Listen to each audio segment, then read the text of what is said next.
Amen.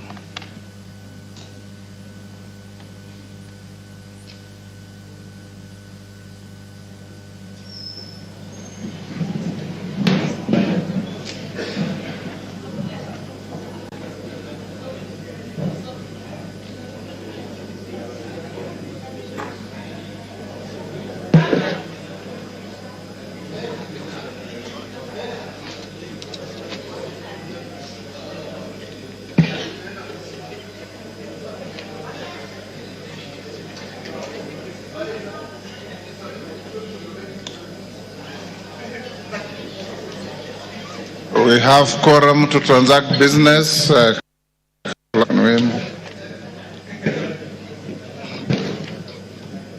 Order number 1, administration of oath. Order number 2, communication from the chair. Honorable members,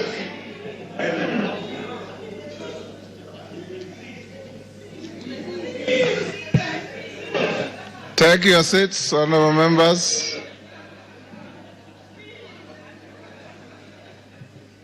Dr. Mwiti, take the nearest seat.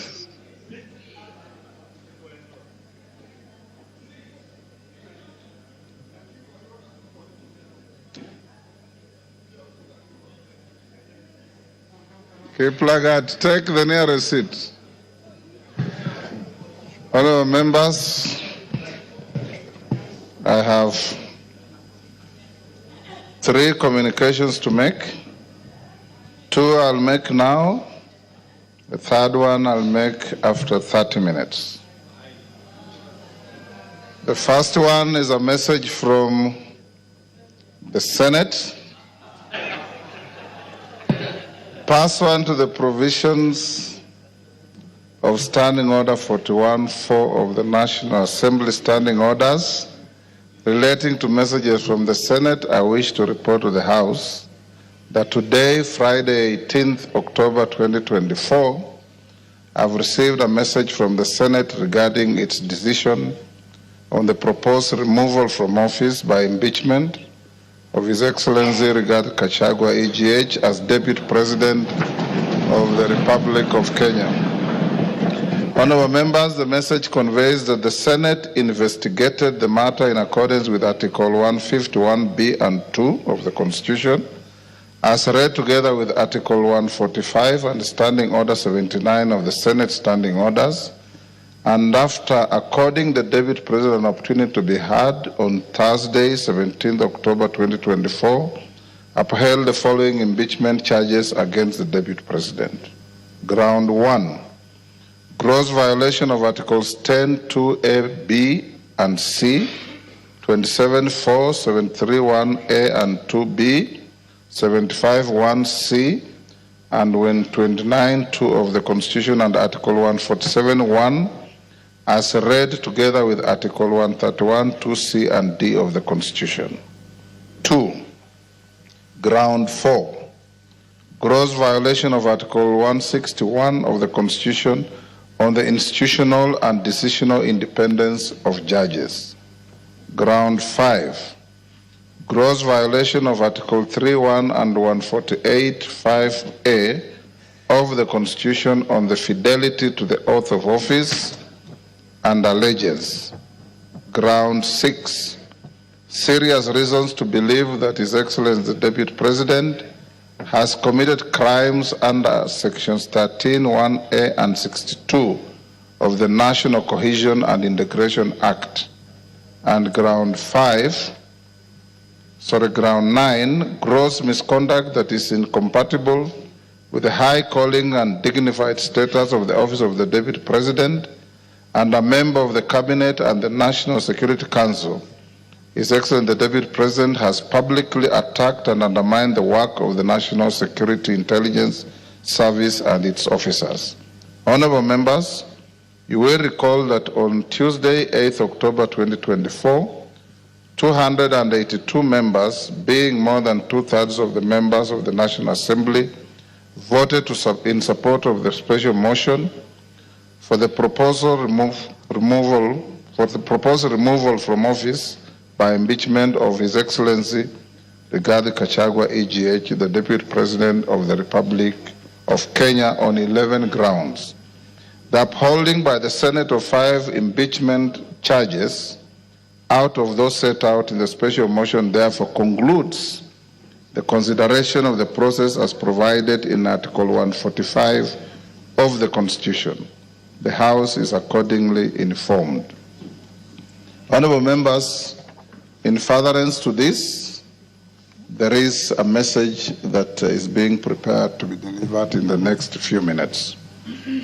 Honorable members, the second communication is on the appointment of members to a mediation committee of the Division of Revenue Amendment Bill. Honorable members, as you are aware, on Wednesday, 16th October 2024, the House rejected the motion on consideration of the Senate amendments to the Division of Revenue Amendment Bill, National Assembly Bill number 38 of 2024. This decision essentially committed the bill to a mediation committee in accordance with the provisions of Article 112 of the Constitution and Standing Order 149. Honorable members, Article 113 of the Constitution requires that wherever a bill is referred to a mediation committee, the speakers of the Houses of Parliament shall appoint an equal number of members from both houses to attempt to develop a version of the bill for consideration by Houses of Parliament. In this regard, honorable members, having consulted with the leader of the majority party and the leader of the minority party, I have appointed the following members to represent the National Assembly in the Mediation Committee on the Division of Revenue Amendment Bill 2024. 1. Honorable Ndindi Nyoro, CBS MP, Honorable Mary Emase MP, the Honorable Dr. John Chikati MP, the Honorable David Ocheng, CBS MP, the Honorable David Kiplagat MP, the Honorable Dr. Otienda Molo, Senior Counsel MP, the Honorable Fatuma Jeho MP, the Honorable Dr. Makali Mule MP, and the Honorable Dr. Ojambo Oundo MP. Honorable members, the aforementioned members will await the appointment of senators to the mediation committee for the committee to be fully constituted for purposes of commencing the mediation process. Once I receive a message from the Senate to that effect, I'll convey the same to the House. Thereafter, the mediation committee will embark on an attempt to develop a version of the bill for consideration by the Houses of Parliament in accordance with Article 113 of the Constitution. The House is accordingly guided. Thank you. Yes, Honorable Pokose. Honorable Speaker, Article 149 of the Constitution provides that within 14 days after a vacancy in the office of the Deputy President arises, the President shall nominate a person to fill the vacancy, and the National Assembly shall vote on the nomination within 60 days after receiving it. Honorable Speaker, recently in passing the special motion for impeachment of the Deputy President, you guided us that we required at least 233 of us, being two-thirds of the members of this House, Order, Honorable Pokose, to pass this motion. And you jumping the gun? No, I'm just seeking your guidance, Honorable Speaker, okay, whether we need the same threshold in this case. Okay, go on. So, Honorable Speaker, is the same voting threshold applicable in this case? I seek your guidance following your communication from the Senate. You are still jumping the gun. Okay. We have a communication from the Senate which requires no comment. Okay. When I give the next message, that is when you will be able to seek that clarification. Thank you. You are guided. Hold your horses. Next.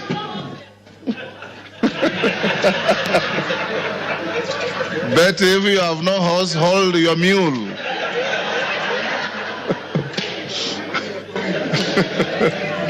Hold your mule. Order number 3, messages. Order number 4, petitions. Order number 5, papers. Yes. Order number 6, notices of motion. Order number 7, questions and statements. Yes, Honorable Wamboka. Honorable Speaker, yesterday you guided that today morning the chairman of Education Committee was supposed to bring a response with regard to opening of Moi University. Kindly I seek your indulgence, Honorable Chair, so that... Which chair? The chair, Meli. Yes. So, Honorable Speaker, I seek your indulgence so that we can have that university opened. Thank you. Honorable members, that 2 chairmen are directed to bring preliminary statements this morning. Honorable Meli on Moi University, and I think Raso, did I also direct you to bring something? Let's start with Meli. Thank you, Honorable Speaker. Honorable Speaker, I stand here to respond to your direction yesterday that indeed Moi University is in a crisis, and I submitted the statement from Honorable Wamboka on the issue of the university. However, Mr. Speaker, I received a response which is very inadequate, and it could not address the issues that Honorable Wamboka and this House demanded from the Ministry of Education, and more importantly from the PS. And therefore, Honorable Speaker, it would be good that I redirected again that all the salient issues that were raised in the statement be addressed, because it was such a generality that it could not address those particular issues. So I decided not to read that particular statement, and I took it back to the ministry. Thank you, Honorable Speaker.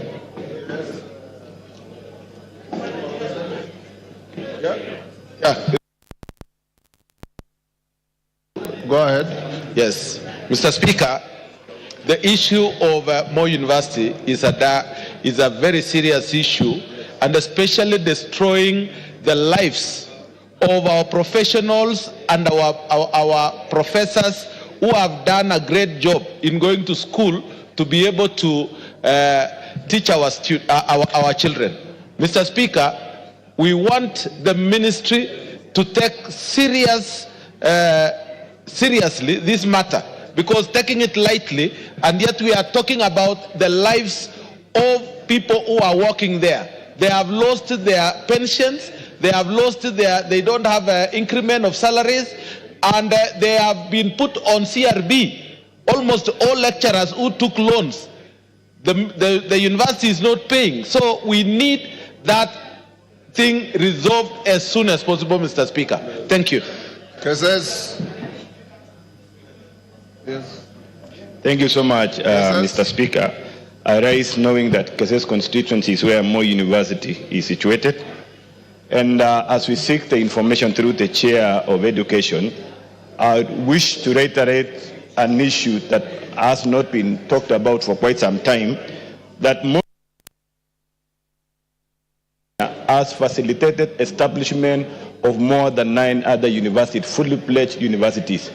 And in the process of establishing, most of the resources then that were earmarked for Moi University all were generated under ITU, especially during the parallel self-sponsored program, were utilized to establish these universities. And no discussion since then have been brought forward to ensure that Moi University is compensated back to where it was before. And I want to raise this one, that the committee, as they are looking at, they should also be able to tell us how much resources were channeled out or were siphoned out to establish the other universities, and no discussion has been discussed to ensure that Moi University is reinstated back to where it was. Order, Meli, you are out of order.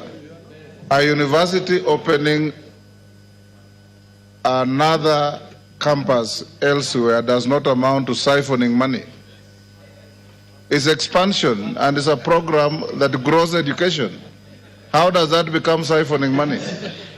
Thank you. Maybe, okay, I withdraw that statement. But yes. Still, The point here, Mr. Speaker, is that the Committee on Education should be able to come up and inform this Honorable House what shall then be done. I know for a fact yes, that Moi University produced Kakamega Most University, that Most then produced Kibabi. That has nothing to do with siphoning money at all. Yes, Ocheng? Yes. Ocheng? Honorable Speaker, the issue of Moi University is so disheartening, Mr. Speaker. The Speaker, that the university is closed and there's no urgency, there is no effort towards reopening it immediately, Mr. Speaker, is a scandal. The Speaker, as the ministry and as the committee concerned brings a proper statement to this House, Mr. Speaker, could they tell us the root cause? If it is tribalism, let us be told so that that is sorted out. If it is ethnicity, if it is bad management, let us be told that that is sorted out. If we will not run that university if you don't get to the root cause of the problem, Mr. Speaker. Mr. Speaker, it's such a deep rot that any assuaging or any boil lancing will not help. Let's get to the root of the matter, Mr. Speaker. Let the committee dive into this matter and deal with it squarely. But as when they are teaching, Mr. Speaker, could we get a date, a definite date when the children, the students will go back to school, Mr. Speaker? Thank you. Deputy Speaker. Thank you, Honorable Speaker, for allowing me to be able to speak on this point. The issue of Moi University is very simple and it's in public knowledge. Moi University was one university. Then what it did is it took loans and invested in building a satellite university, which is now Eldoret University.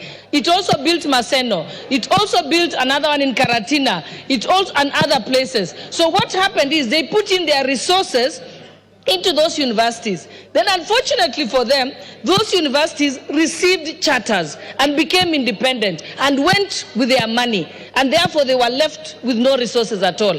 Then what happened is that those universities, once they received their own charters, they decided to hire their own human resources and sent back all the employees back to Moi University. So Moi University now is left with human resource glut that is full over there. They also have debts that they are not able to pay. And so the only way to save Moi University is for the National Treasury to agree to put in resources, pay off the debts, and recapitate Moi University. Another challenge with Moi University is it has a capacity of 14,000 students.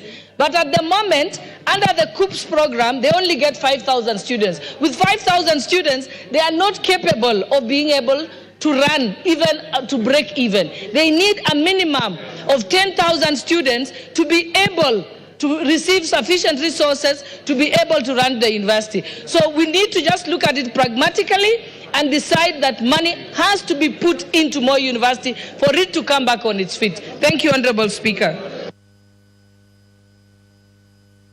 Is that Nabi? Nabi Nabwera? Thank you, Mr. Speaker. I have 4 points to make on Moi University. And I'm making this point as an alumni of Moi University. Point number one. Yes, of Moi University. Point number one, Mr. Speaker, unless we address the governance issues in Moi University, we are lying to ourselves. The issue about Moi University is governance. Number two, Mr. Speaker, it is very disheartening that Moi University, with more than 3,000 hectares of land, which one of us in here has taken over and is stealing that land without paying Moi University. Truth be told. Number three, the assets of Moi University. Order, Nabi Nabwera. That general statement casts aspersions. Take your seat. Casts aspersions on the entire house. When you say one of us in this house, order, members. Order. Rindikiri, take your seat. When you say one of us in this house is tilling 3,000 acres of Moi University, one of us includes the speaker. I am not doing any such thing. Yes. I'm doing no such thing. So you must be responsible for what you are saying. If you have no facts, that statement will be struck off from the Hansard. Mr. Speaker, yes. I promise to come with evidence, then I will name the person. When will you bring the evidence? 2 weeks. On the first day of on the first day of resumption after the short recess, Mr. Speaker, you must bring evidence to the House. Yes, I will. Go on. I undertake. The third point, Mr. Speaker, on the issue of students' capacity of Moi University. It has something to do with how well the university is run. There is nothing KUSP can do. If the students know Moi University is poorly run, they will not apply to go to that university. They cannot be forced to go to a university which is poorly run. Therefore, Mr. Speaker, I'm calling upon the Minister of Education and especially the Council of University Education to do its role of quality assurance, to do its role of ensuring that they supervise the university so that that university goes back to where it was. Thank you, Mr. Speaker. Yes, Kainan. Thank you, Mr. Speaker. Mr. Speaker, as alumni of Moi University, and as the first alumni ever to be elected to a public office, Mr. Speaker, I'm actually shocked, dismayed, and flabbergasted to see that giant institution today struggling. Mr. Speaker, we must call a spade a spade. Mr. Speaker, during our time, Moi University was everything in terms of infrastructure, in terms of academic excellence, in terms of everything. Mr. Speaker, will I be right without appearing not to be preemptive, taking into account the circumstances that we have an ad hoc committee, not the education committee alone, an ad hoc committee that will bring together the best minds from this House, Mr. Speaker, to investigate the circumstances that has grounded Moi University to where it is, and Mr. Speaker, and suggest remedial measures, as it is. As somebody has rightly alluded, Mr. Speaker, the problem is not even funding alone. The problem is chronism. The problem is abuse, Mr. Speaker, and we are all aware of the history of this university. Mr. Speaker, once and for all, we must side with Moi University so that Moi University does not join the league of institutions that have been run down, Mr. Speaker. Mr. Speaker, I beg your indulgence to allow us to bring a committee, an ad hoc committee, so that this issue can be dealt with once and for all and comprehensively. Thank you, Mr. Speaker. Yes, Mandazi. Give Mandazi. Thank you so much. Speaker, as one of the graduates of Moi University, I'm really disappointed with the way the university is being managed as at now. Mr. Speaker, I got the name Mandazi from Moi University when it was a university then. I want to say, Mr. Speaker, what Moi University is suffering is issue of governance. Number two, Mr. Speaker, management in the university has to be sorted out. After sorting out the issue of management, Mr. Speaker, the government has to deliberately put money in the institution because Moi University helped develop other universities. And in so doing, it has gone down. It is time that the Ministry of Education see to it that Moi University comes back to life as the way it was when we schooled there, Mr. Speaker. Otherwise, I want to support that Moi University is taken back to where it was when we schooled there, and that is where I got the name Mandazi, because I was selling Mandazi to other university students, including Majority Leader from the Senate, including the Honorable Cecilia Ngitit. That is where I got Mandazi, and then it was a school, it was a university, and students who graduated from Moi University, including myself, were respected then. Today, it is not a university like it was before. It is time that East House considers putting money into the same university so it can develop and be a university that was before. Thank you, Speaker. Honorable members, Chairman Meli, what you have attempted to say on Moi University is not only inadequate but unacceptable to the House. As you can see, what your colleagues are saying. This House will be sitting up to the afternoon. At 2:30, you must bring information from the ministry when this university is opening. At 2:30. Adequate or inadequate, you must tell the House when this university is opening. Parents go through serious soul searching to help their children maintained and sustained in institutions. And we cannot, as a responsible House, procrastinate on this matter anymore. Yes, Melly?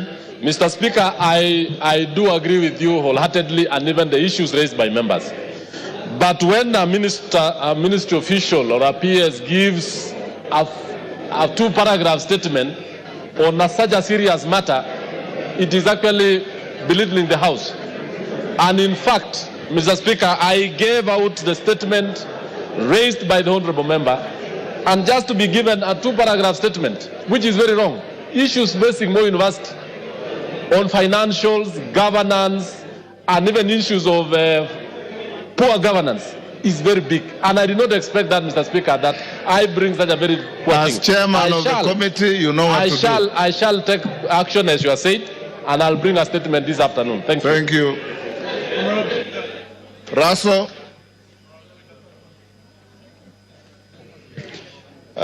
Thank you very much, Honorable Speaker.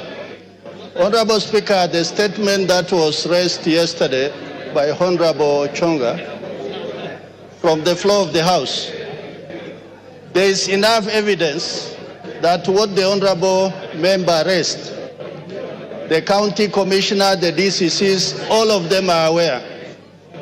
And indeed, that family, because they don't have enough, the man who had the resources had to throw them out of that land. So it has been confirmed to that extent. Is Chonga in the House? Is Ken Chonga in the House? That was his statement, right? Yes. So for that reason, Honorable Speaker, the task that you gave me is that the county commissioner and the DCC are going to sit this morning, and they are going to deliberate on this matter as far as removal of that family from their land is concerned. But what they have also confirmed, the matter is in court. What everybody was wondering is how the family was thrown out of their homestead. So for that reason, the ministry and the county commissioner is seized of that matter, and in the next 1-2 days, they are going to give us feedback that the family is restored back to their homestead. That is what we have gathered so far, Honorable Speaker, but we'll also not leave it to that, we'll follow it up. Thank you, Honorable Speaker. Honorable Ken Chonga is not in the House, so we'll leave it there. Yes, Chairman. I know my very able chair had actually made the preliminary report on the same, but I've just got the information or the report from the ministry that the report can be even ready as this afternoon. Yes. You'll deliver a statement in the afternoon? Yes. Excellent.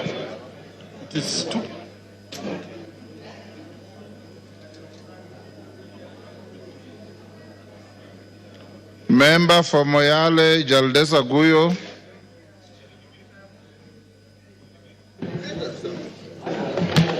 Thank you, Mr. Speaker. Honorable Speaker, pursuant to the provisions of Standing Order 44-2C, I rise to request for a statement from the chairperson of the Departmental Committee on Internal Security and National Administration regarding the reopening of Illo Gold Mine in the Bel Moyale constituency. Honorable Speaker, in 2023, the residents of Moyale discovered traces of gold in the Illo area of Dabel, Marsabit County, following a prolonged drought from 2021 to 2023. during which pastoralists lost more than 80% of their livestock. The discovery of the Ilo gold mine offered a new lifeline and an alternative means of livelihood for the community. However, in March 2024, a disagreement between two artisanal miners resulted in the tragic loss of lives. Consequently, the Ministry of Interior and National Administration ordered a 30-day closure of the gold mine, citing insecurity and the absence of proper administrative and structural structures to manage the site for the welfare of the community and other stakeholders. Honorable Speaker, since the closure, several positive developments have taken place. Community organizations have transformed into cooperatives to oversee the administration and management of their natural resource. Unfortunately, it's alleged that some members of the security agencies have begun engaging in illegal mining activities in the area, providing misleading response to justify the continued closure, thereby excluding the residents and benefiting from the situation. In September 2024, Marsabit County leaders met with the Cabinet Secretary for Ministry of Interior and National Administration to discuss the reopening of the Ilo gold mine and other security concerns. Although there was an unanimous agreement to reopen the mine, just 2 weeks later, the Cabinet Secretary extended the closure by another 30 days, further disadvantaging the local community. Honorable Speaker, it's against this background that I request for a statement from the Chairperson of the Departmental Committee on Internal Security and National Administration on the following. 1, a report on the status on progress towards the reopening of the Ilo gold mine. Number 2, actions being taken by the Ministry of Interior and National Administration to facilitate the reopening of the Ilo gold mine, along with the implementation of necessary administrative and security structures to safeguard lives, property, and the welfare of the local community. And finally, efforts to ensure that the cooperative established by the residents are recognized by the as the legitimate artisanal miners. Thank you, Mr. Speaker. Order, honorable members. Clerk will go back to order number 3. Order, members, take your seats.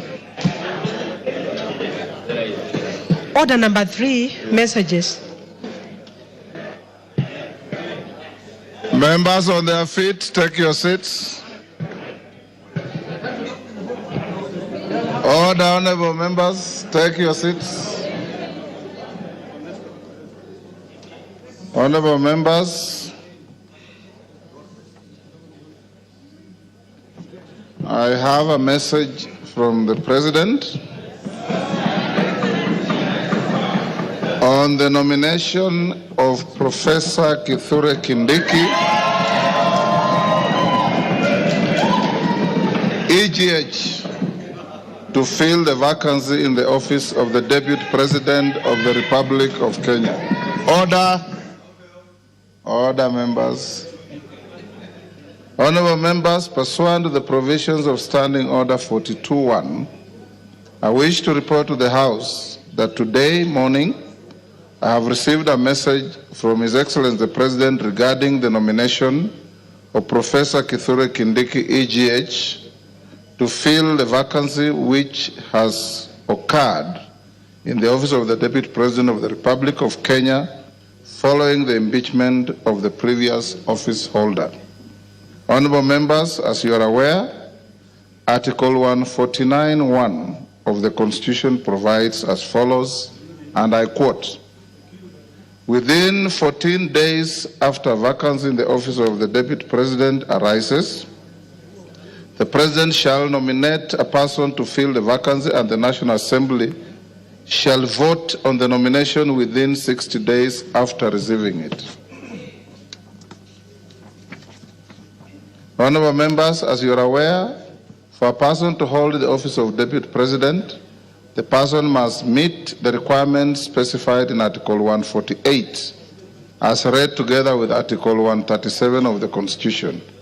In the message, His Excellency the President indicates that as a prerequisite to the nomination, he sought and received confirmation from the Independent Electoral and Boundaries Commission, IEBC, that the candidate is qualified to vie for election as a member of Parliament in accordance with Article 137(1) of the Constitution. Further, His Excellency the President confirms that he has sought and received clearances from the following institutions with respect to the candidate. 1, the Kenya Revenue Authority, KRA. B, the Ethics and Anti-Corruption Commission, EACC. C, the Directorate of Criminal Investigations, DCI. D, the Higher Education Loans Board, HELB. And E, the Commission for University Education. Honorable members, in a testament to the foregoing, His Excellency the President has annexed the following documents in relation to his nominee. A, certified true copy of his certificate of birth. B, certified true copy of his national identity card. C, certified copies of his university degrees and other academic certificates. D, certification of foreign university degrees by the Commission for University Education. E, passport size photograph. F, curriculum vitae and testimonials. G, confirmation of compliance with Article 137 of the Constitution from the Independent Electoral and Boundaries Commission, IEBC. H, confirmation of citizen status by the National Registration Bureau, Office of the Registrar of Persons. I, confirmation of membership status in a political party from the Office of the Registrar of Political Parties, ORPP. J, policy party membership confirmation from the United Democratic Alliance, UDA. K, Chapter 6 of the Constitution, statutory clearances on leadership and integrity from 1, tax compliance certificate, Kenya Revenue Authority. 2, Ethics and Anti-Corruption Commission. 3, certificate of good conduct from the Directorate of Criminal Investigations, DCI. 4, Compliance Higher Education Loans Board. And 5, credit report and certificate of clearance from the Credit Reference Bureau. In view of the foregoing, honorable members, and having perused the attached documents, I am satisfied that the candidate meets the requirements under Article 148 as read together with Article 137 of the Constitution to fill the vacancy in the office of the Deputy President. Consequently, the nomination is properly before the House for purposes of the decision required under Article 149(1) of the Constitution. Honorable members, Article 149(1) of the Constitution suggests that upon receipt of a nomination of a person to fill a vacancy in the office of the Deputy President of the Republic of Kenya, the House is required to vote on the nomination. Considering that the House is scheduled to proceed on recess at the rise of the House this afternoon, I'll convene a meeting of the House Business Committee immediately hereafter to deliberate on the next steps to be taken by the House. Thereafter, I will guide the House on the decision of the House Business Committee, and the House is accordingly guided. I thank you. Yeah, because now you are properly seized on. You can put your...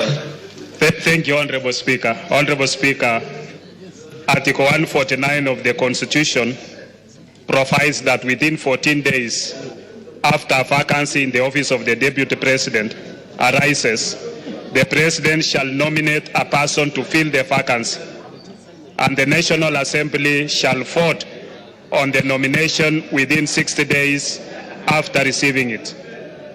Honorable Speaker, recently in passing the special motion for impeachment of the Deputy President... Order, Wanjala, he is on a point of order. So, Honorable Speaker, Order. Wanjala, what is it?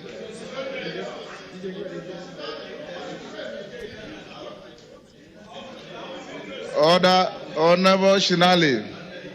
Order. Honorable Shinali, will you be upstanding? You are not properly dressed. You go and dress in a proper manner and come back. Who else? Honorable Zahir. You are no. Him is a Muslim, is wearing a Friday prayer meeting. There's no problem. Shinali, go and dress up. Go on, Bukose.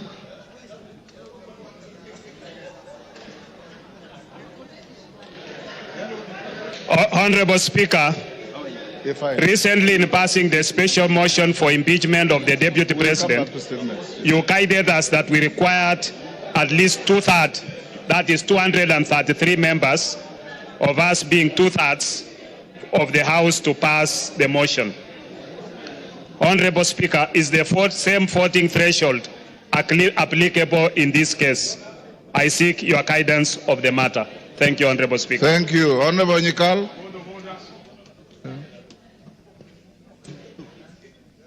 Yes, Milemba. Honorable Shinali, retreat quietly and dress up and come back.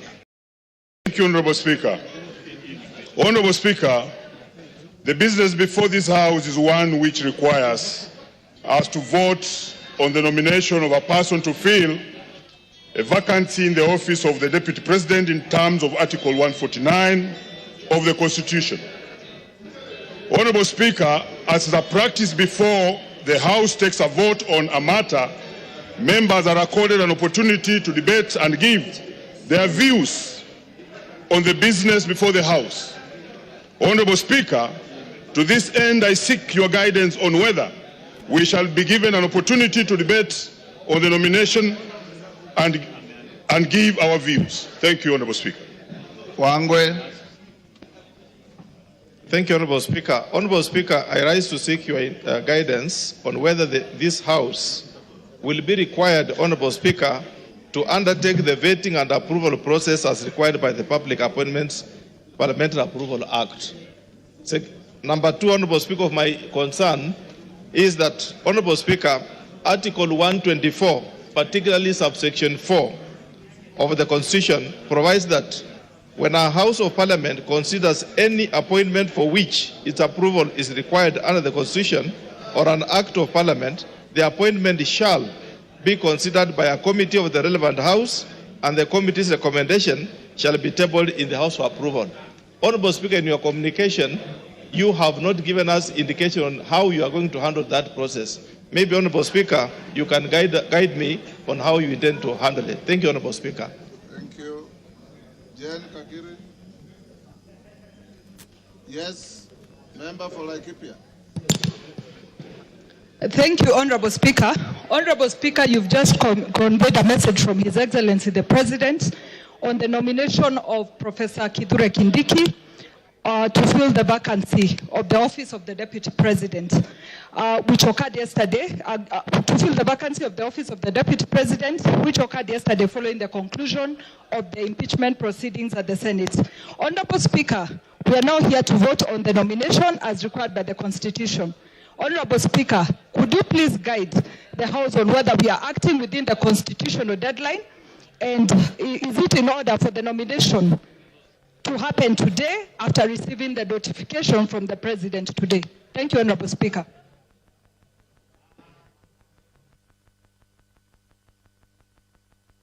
With those clarifications sought by members after the House Business Committee meeting, honorable members, I will now require the Deputy Speaker to come to the chair and carry on with the proceedings. Members of the House Business Committee, move to room 9 for a meeting, whereafter we will resume the proceedings of the House. And I'll guide the issues raised by Honorable Pukose, Jen Kakiri, Wangwe, and Omboko Milemba at the next resumption. Yes, what's your point of order, Honorable?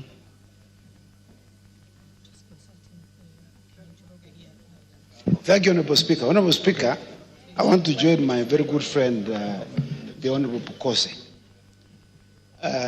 in seeking your direction, Mr. Speaker, with regard to Article 149 of the Constitution on the appointment of and approval by a vote of the Deputy President. Mr. Speaker. The words of the Constitution are very clear. Yes. It is appointment and vote. And vote. I agree. Approval is not used. Yes, not used, Mr. Speaker. On this article. Mr. Speaker, you know, this Constitution we are borrowed heavily from the U.S. Constitution.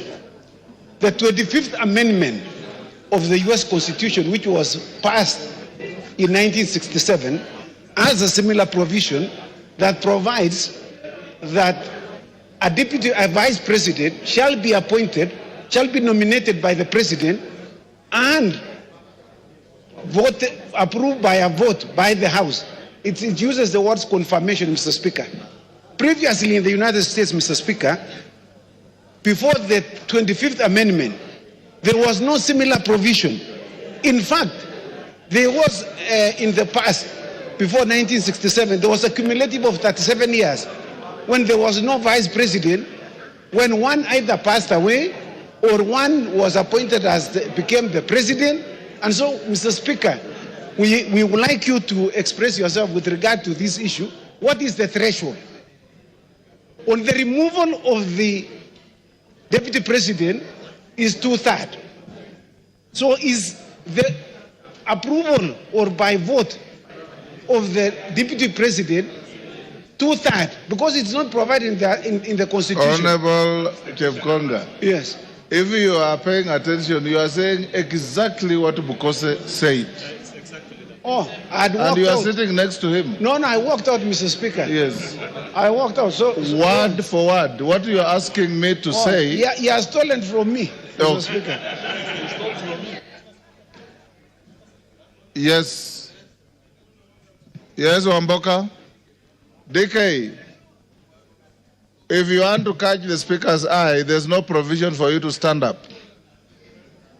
You sit and I'll give you. Yes, Wamboka, member for Bumula. Honorable Speaker, as you are aware, Article 118 of the Constitution requires this House to facilitate public participation in its legislative and other business of the House. Honorable Speaker, the issue of public participation is a sensitive matter which has often attracted debate and court challenges. Indeed, our recent experience in considering the special motion for removal of the Deputy President made us even appreciate better the need for public participation. Honorable Speaker, with this in mind, please guide this House on whether we shall be expected to conduct public participation in voting for the nomination to fill the vacancy in the office of the Deputy President. Thank you. DK. Thank you, Mr. Speaker. I'm rising on a point of order, still on the same issue that I need your guidance. Looking at His Excellency the nominee, we just vetted not more than 2 months ago, and that implies not more than 6 months ago. And the questionnaire that is expected is still the questionnaire that we used. Why don't we use the same motion and we use the same output and we just put the motion and we put the question and we finish today? Thank you. Drought. Yes. Thank you, Mr. Speaker. Mr. Speaker, it's great that Honorable Kidore Kindiki has been nominated by the President. My question is, Mr. Speaker, will IEBC have to be involved as the same was done during the election, or it is not a factor in this case? While I congratulate Kidore Kindiki for nomination. Donya, what is it? Mr. Speaker. On the same issue? Yeah, on the same issue. Go ahead. He's saying that you use the same questionnaire that he used as the interior for the position of the Deputy President. He's incorrect because you cannot use the same questions when it is a different docket. Is out of order. Thank you for Speaker. helping the Speaker. Yes, Member for Langata.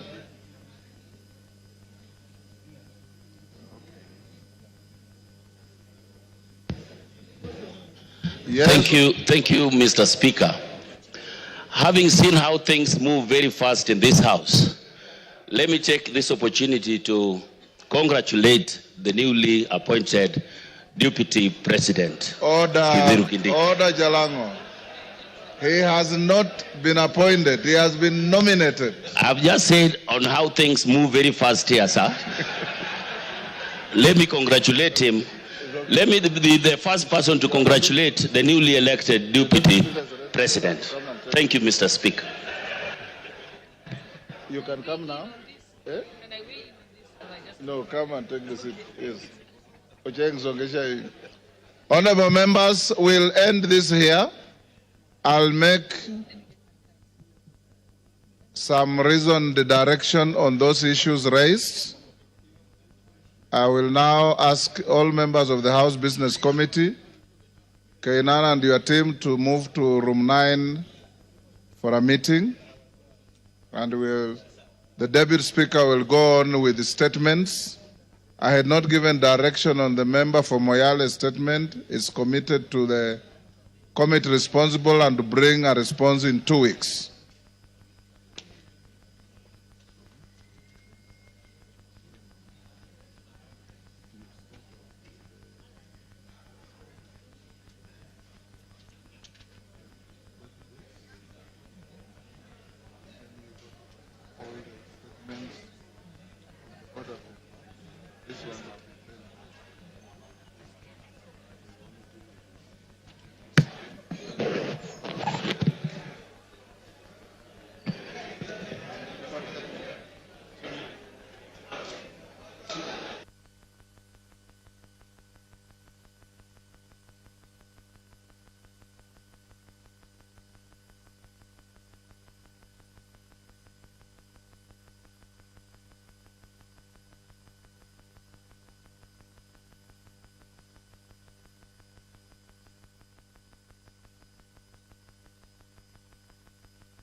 Honorable members, we shall now go to statements, and we shall continue with a statement by the member for North Horr, Honorable Wario.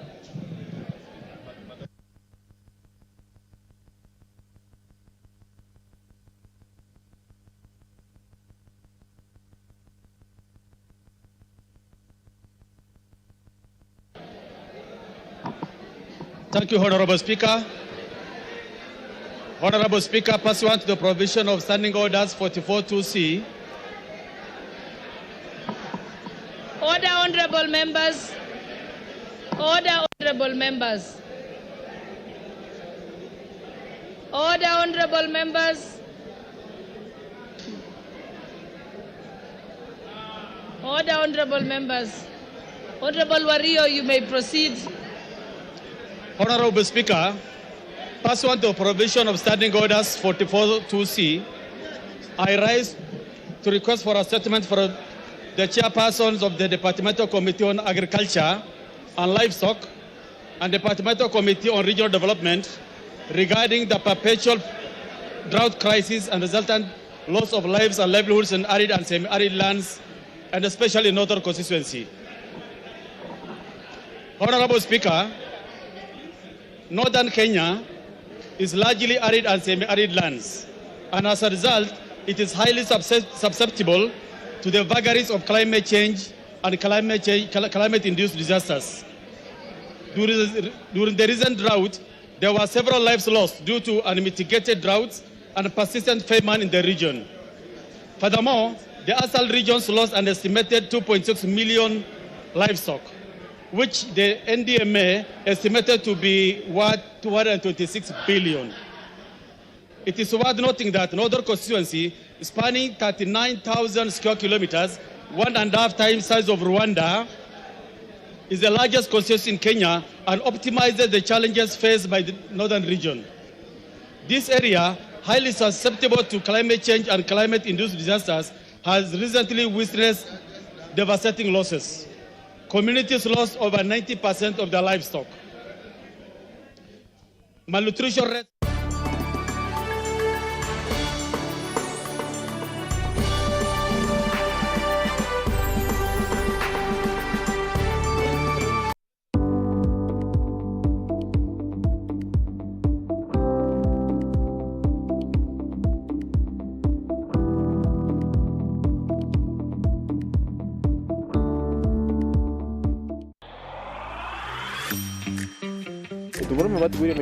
Bati kuri aru kiri na ogoro. Sangana. Demoya.